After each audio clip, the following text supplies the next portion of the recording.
देखिए, वक्त के हिसाब से संविधान बदलना भी चाहिए और क्यों नहीं बदलना चाहिए। पहले 370 था, बाद में बदला या नहीं बदला।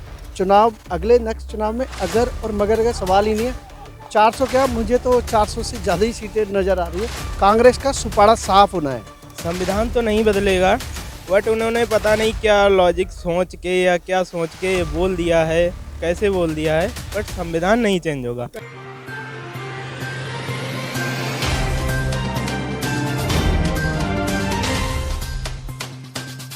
नमस्कार, मैं अभिराज और आप देख रहे हैं द भारत नाउ। 2024 का चुनाव जैसे जैसे नजदीक आ रहा है, नए नए मुद्दे लगातार सुर्खियों में आ रहे हैं और लगातार उन पर बवाल भी मच रहा है।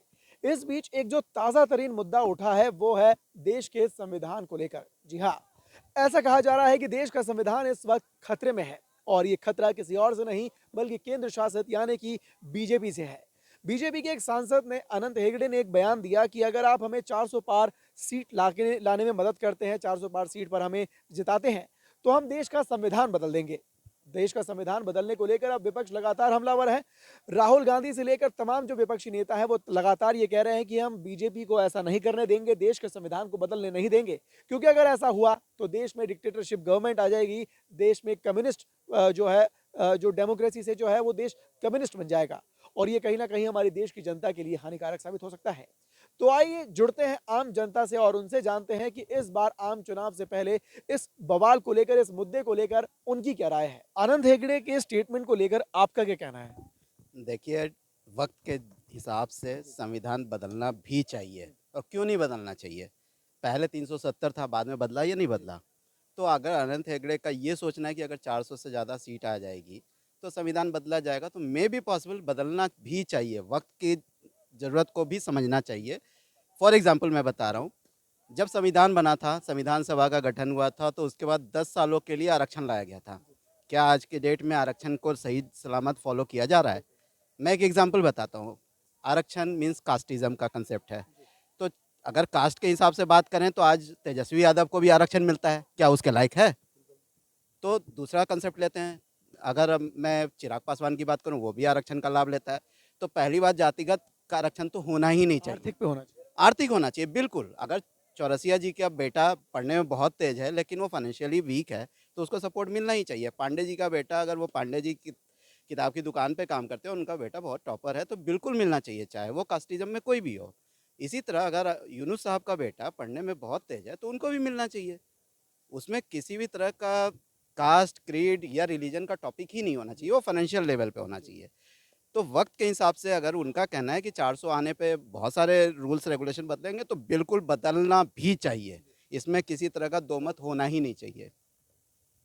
लेकिन जिस तरह से विपक्ष कह रहा है कि अगर ऐसा हुआ, बीजेपी 400 पार लाई और 400 पार लाने के बाद अगर उन्होंने देश के संविधान में बदलाव किए तो देश के अंदर कम्युनिस्ट जो है राज आ जाएगा और एक छत्र राज चलेगा, यानी कि बीजेपी हमेशा के लिए जो है चुनाव की प्रणाली ही वो खत्म कर देगी, ऐसा विपक्ष का कहना है। मेरा अपना पर्सनल व्यू है।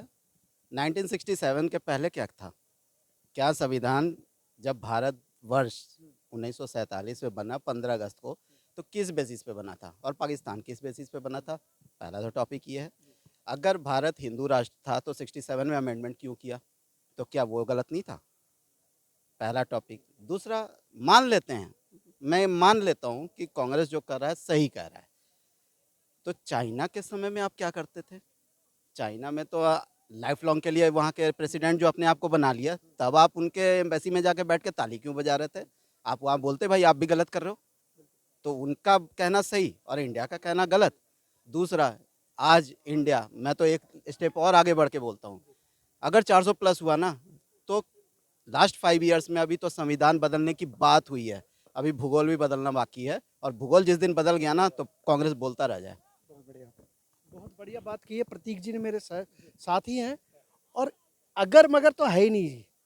चुनाव अगले नेक्स्ट चुनाव में अगर और मगर का सवाल ही नहीं है। 400 क्या, मुझे तो 400 से ज़्यादा ही सीटें नज़र आ रही है। कांग्रेस का सुपाड़ा साफ होना है। जैसा कि मैंने पहले भी आपको बताया था कि कांग्रेस गलतियों पे गलतियां करे जा रही है, उसका वजूद ख़त्म होने के कगार पे खड़ा है। और जहाँ तक लोगों की धारणा है कि ये डेमोक्रेसी ख़त्म हो जाएगी बीजेपी के ये गलत है। बीजेपी विकास के साथ, देश का विकास हो रहा है और उसका हमारे अर्थव्यवस्था का भी बहुत ज़बरदस्त विकास हो रहा है। तो इसमें मेरा तो यही मत है कि आप लोगों को जो करंट जो सरकार है उसका सपोर्ट करना चाहिए और 400 पार लाने में मदद करनी चाहिए। 400 तो पार मैं अपने आप ही उसमें हो एक लाइन जाएगी। और ऐड कर देता हूँ। मोदी जी ने अपना टारगेट 400 प्लस का बनाया है, ठीक है। आम जनता ने 450 का बनाया है और कांग्रेस अपनी बात, जो विपक्ष है, अपनी बातों पे 500 प्लस देगी। कांग्रेस को तो जी मैं कह रहा हूँ 40 सीटें भी मिल जाए ना तो गनीमत है। जिस तरह की वो बेवकूफ़ी वाली हरकतें कर रहे हैं, राम मंदिर का विरोध किया, हर चीज़ का विरोध करते, तो और कांग्रेस का वर्चस्व खत्म ही है और उसमें कोई भी बहुत नामचीन लीडर नहीं है अब। तो मतलब कोई चेहरा नहीं है कि कांग्रेस का। क्यों राहुल गांधी को आप चेहरा नहीं मानते? नहीं, उनकी हरकतें बेवकूफ़ाना कर।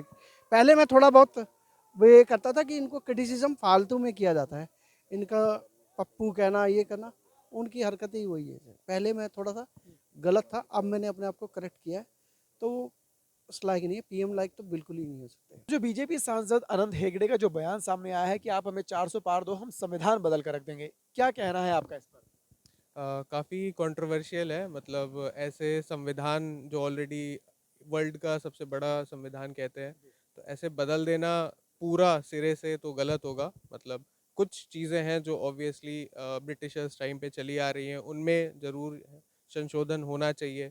अब जैसे इमरजेंसी पे ये भी बात हो रही थी, तो हाँ, उस पे भी जैसे अगर इमरजेंसी लग गया तो एकदम सारी हमारे जो वो होते हैं ना, फंडामेंटल राइट्स जो फंडामेंटल राइट्स, एग्जैक्टली, वो ख़त्म हो जाएंगे। तो वो ऑब्वियसली बहुत गलत है। तो अगर ये इस तरफ वो कह रहे हैं करने का, तब तो बिल्कुल गलत है इस ये। पर विपक्ष का कहना है कि अगर ऐसा होता है 400 पार अगर बीजेपी ले आती है तो देश के अंदर तानाशाह राज आ जाएगा। क्या आप भी ऐसा मानते हैं? क्या बीजेपी तानाशाही लाना चाहती है? बीजेपी तानाशाही, देखिए, कोई भी एक पार्टी होगी वो अपने आप को ही आगे रखना चाहेगी, अपने आप को पावर में रखना चाहेगी। तानाशाही इंडिया जितनी बड़ी डेमोक्रेसी में लाना तो थोड़ा मुश्किल है, क्योंकि हमारी डेमोक्रेसी देखा जाए काफ़ी मेच्योर है। यहाँ पे खुला हम लोग ऐसे जैसे अभी बात कर रहे हैं, फ्रीडम टू स्पीच है। तो डेमोक्रेसी जैसी चीज़ तो थोड़ा मुश्किल है। बट हाँ, अगर जैसे एक पार्टी आ गई पावर में, वो कोई भी ऐसा लॉ ला सकती है जो माइनॉरिटीज़ को अगर मतलब उनके लिए खतरे की घड़ी। खतरे की चीज़ है, तब कहा जा सकता है कि ये मतलब एक डिक्टेटरशिप आ गई है, मेजॉरिटेरियन गवर्नमेंट है। तो उस केस में ये गलत हो जाएगा फिर। क्या आपको लगता है कि 2024 में बीजेपी 400 पार का सपना पूरा कर पाएगी?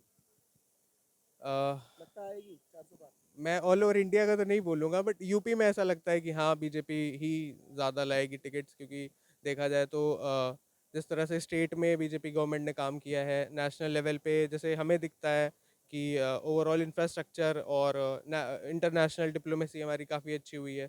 जैसे अभी वो कतर से कितने नेवी पर्सनल्स को छुड़ा के लाया गया, या फिर अभी सीए की वो कौन सी है इंटरनेशनल मीडिया एजेंसी, जिसने अभी बोला था कि रशिया को न्यूक्लियर वेपन यूज़ करने से इंडिया एंड चाइना ने रोका था।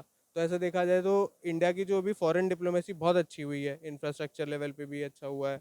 तो हाँ, उम्मीद तो है कि फिर से आ सकते हैं ये लोग।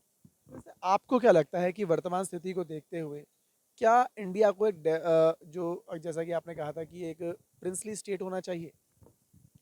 प्रिंसली स्टेट्स, मतलब जैसे कि एक कम्युनिस्ट गवर्नमेंट यहाँ पर होनी चाहिए डेमोक्रेसी के बजाय। नहीं, बिल्कुल नहीं। वो क्या होता है, देखिए, हर एक अगर आप देखेंगे प्री हिस्टोरिक टाइम से, कोई एक पावरफुल आदमी होता है, वो लाता है एक वो किंग जैसे बन गया। बट क्या पावर होता का है, मिसयूज का खतरा हो जाता है। हाँ, वो फिर अब वो मान लीजिए बहुत अच्छा आदमी, उसने सब कुछ अच्छा किया, बट उसकी गारंटी नहीं है कि उसके जो लिनिएज में आगे लोग आएंगे वो भी उतने अच्छे होंगे। तो लिनिएज वाला नहीं होना चाहिए। अगर है इस टाइप का तो नहीं, ओवरऑल ये नहीं होना चाहिए, डेमोक्रेसी ही ज़्यादा सही है। सर मेरा कहना ये है कि उन्होंने जो बयान दिया है कि हमें 400 पार दो, हम संविधान बदल देंगे।